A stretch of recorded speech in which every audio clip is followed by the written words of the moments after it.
Salut les amis, c'est Ludo, j'espère que vous allez bien. On se retrouve aujourd'hui pour une nouvelle vidéo et il va s'agir d'une palle.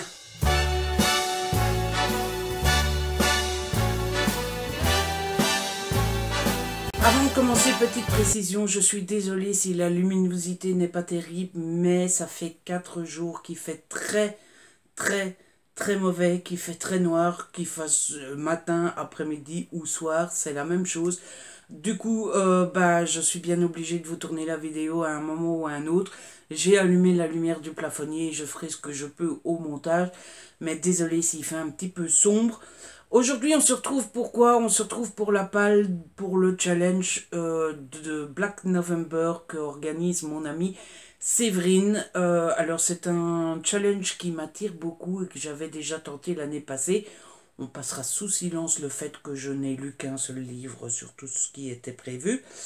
Mais ça me fait plaisir de participer et puis surtout ça me fait plaisir de parler du challenge parce que c'est Séverine qui l'organise et que Séverine c'est une amie et que voilà, ça me fait plaisir d'en parler et d'en faire un petit peu la promotion et la petite pub. Le principe du challenge c'est quoi? C'est un peu comme le mois de la romance que j'ai fait ou le mois de la BD, c'est de lire du thriller pendant tout le mois de novembre. Et l'ami Séverine organise ça comment? C'est simple.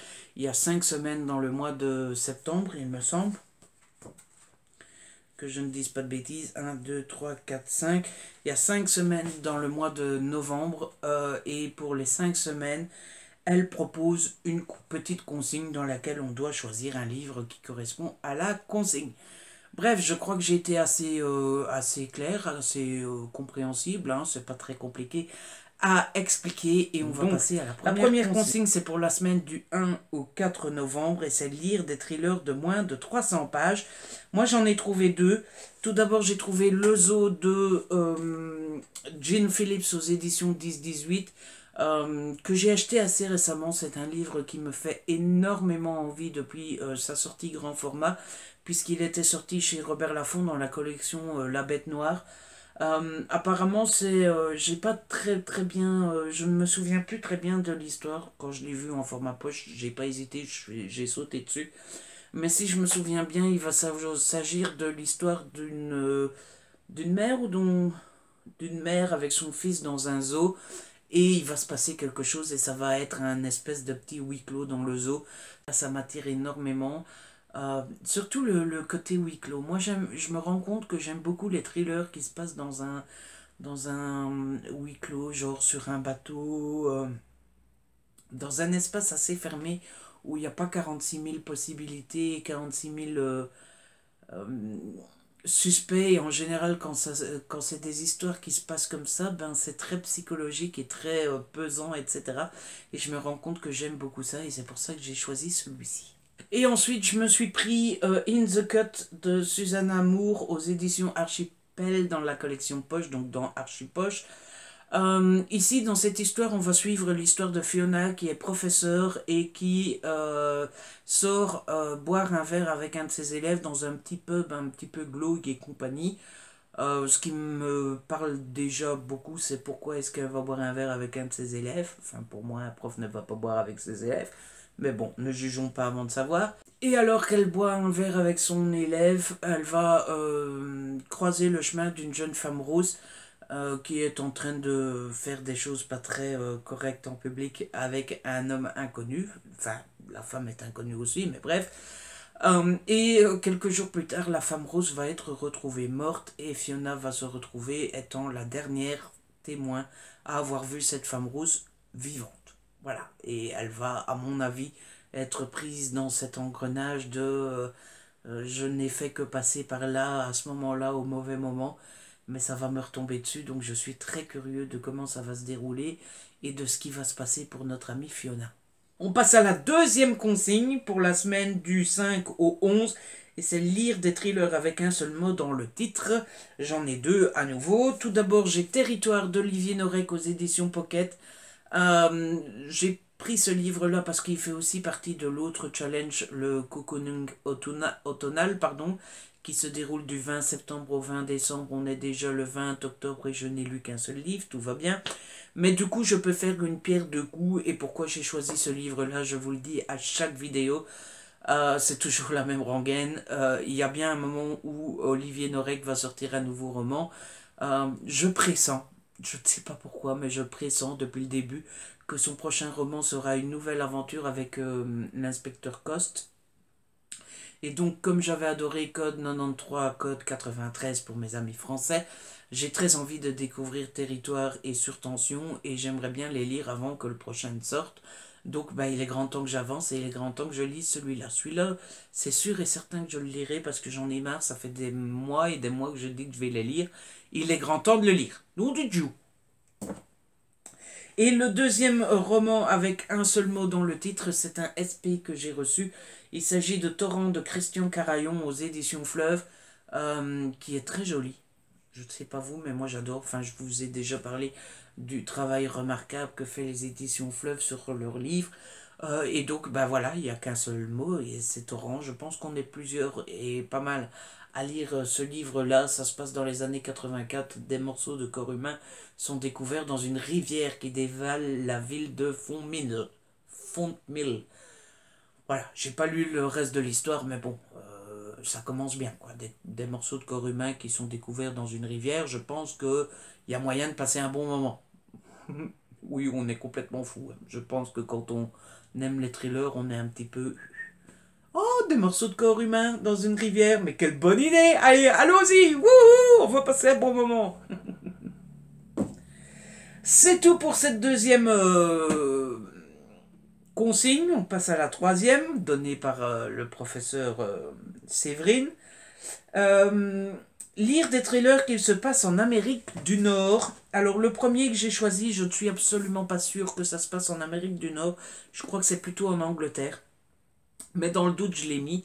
Et si je me rends compte que c'est bien en Angleterre et pas aux États-Unis, c'est parce que l'autrice, c'est une autrice, hein. Oui, l'autrice est anglaise, mais dans le résumé du truc, c'est pas mis où ça se passe. Donc je l'ai mis, et si c'est pas bon, ben je trouverai autre chose. De toute façon, on trouve toujours autre chose. Donc j'ai mis Le Pensionnat des Innocentes d'Angela Marsons aux éditions Belfond dans la collection noire. Je l'ai mis pourquoi? Parce que c'est un service presse et qu'il faut que donc que je le lise. Et c'est pour ça, voilà, je l'ai mis, je suis pratiquement sûr que c'est en Angleterre, mais on ne sait jamais. Je choisirai autre chose, c'est mon petit joker dans cette palle. Mais au moins, ça m'obligera à le commencer, et au moment où je me rendrai compte que c'est pas aux États-Unis mais en Angleterre, je l'aurai déjà commencé, donc je le continuerai, et donc ça fera un service presse de gagner. De la motivation de mois à mois, vous voyez. Mais honnêtement, non, mais je suis pratiquement sûr que c'est en Angleterre. Vous pourriez me dire, mais Ludo, alors tu aurais dû choisir autre chose. Oui, mais c'est mon joker. Voilà, j'ai regardé ma palle, il y a plusieurs trucs qui se passent aux États-Unis qui m'intéressent et compagnie.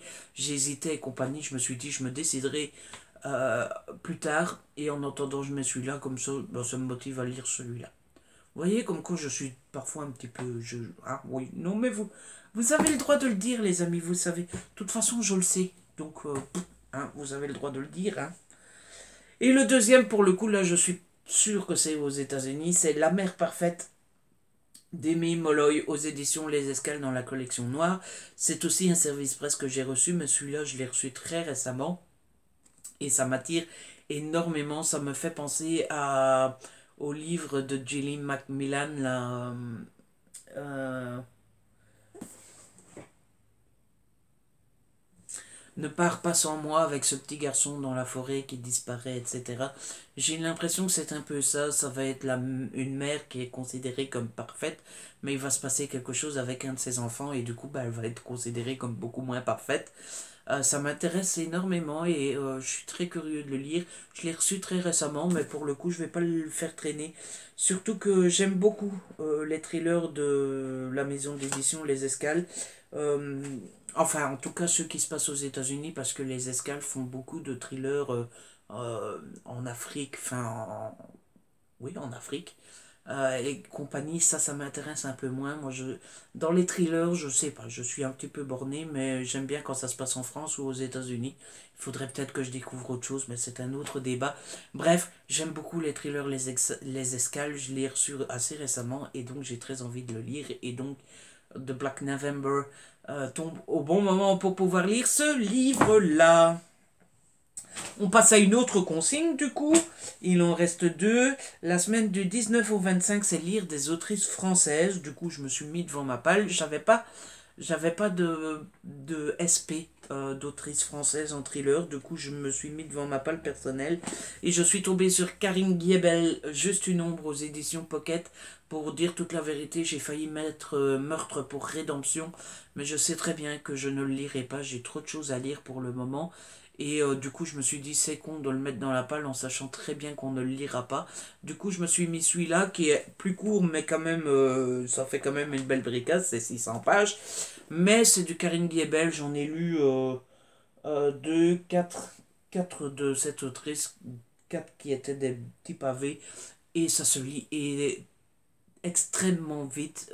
Karine Guiebel est très addictive et une fois qu'on commence, on ne s'arrête plus. Donc je me suis dit, voilà, c'est un bon compromis, c'est une belle pavasse, mais pas autant que l'autre, et ça devrait se lire assez rapidement. J'ai pas du tout regardé l'histoire. Je me plongerai dedans, euh, vierge de tout avis. Et pour la deuxième autrice française, je me suis choisi Echo de Ingrid Desjours aux éditions Pocket toujours. Vous vous souvenez peut-être, je l'avais trouvé dans une boîte à livres celui-ci. Et je l'avais pris parce qu'il est en état impeccable. On dirait qu'il est tout neuf. Et en fait, c'était un offert à l'achat de deux. Je suppose que la madame qui l'a reçu, gratuit offert, ça ne l'intéressait pas du tout. Elle l'a mis dans la boîte aux livres sans le lire. Je ne sais absolument pas de quoi ça parle non plus, mais tout ce que je sais, c'est que quand je l'ai montré sur les réseaux sociaux en disant hey les gars, j'ai trouvé ça, tout le monde m'a dit que c'était génial et que j'allais passer un bon moment. Donc voilà, j'espère passer un aussi bon moment qu'on me l'a promis. Et enfin, la dernière consigne pour la semaine du 25 au 30, c'était lire des thrillers scandinaves. Et donc moi, pour cette consigne-là, j'ai choisi Un cri sous la glace de Camilla Greb aux éditions Le Livre de Poche. C'était aussi un livre qui m'attirait énormément depuis sa sortie en grand format. J'avais craqué, je l'avais acheté un vendredi soir. Je me souviens que c'était un vendredi où je n'avais pas le moral et j'avais craqué parce qu'il était en format poche. En plus, j'avais un bon de réduction et compagnie. Enfin bref, on s'en fout. Il fait 500 pages aussi, mais voilà, c'est scandinave. Hein. Il n'y a qu'à jeune suédoise. Donc voilà. Et ça tombe plutôt bien parce que moi j'aime plutôt bien les thrillers scandinaves. En général, ça a une vraie ambiance bien spécifique et c'est quelque chose que j'aime beaucoup.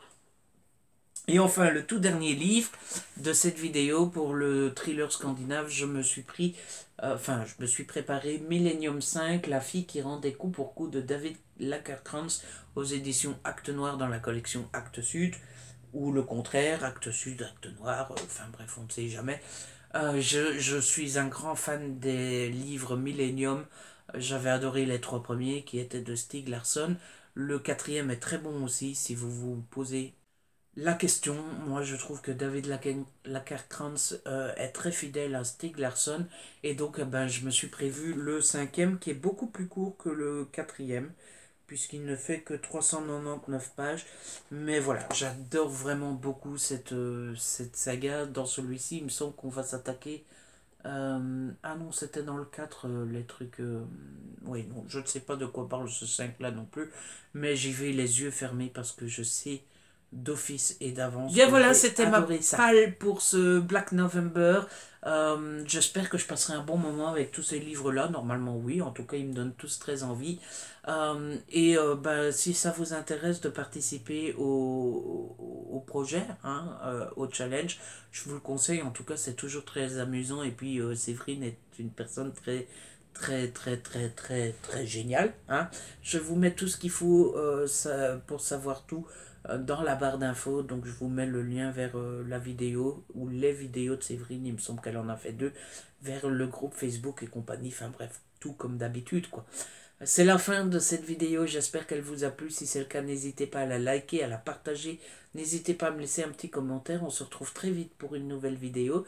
D'ici là, prenez soin de vous et de ceux que vous aimez. Ciao les amis.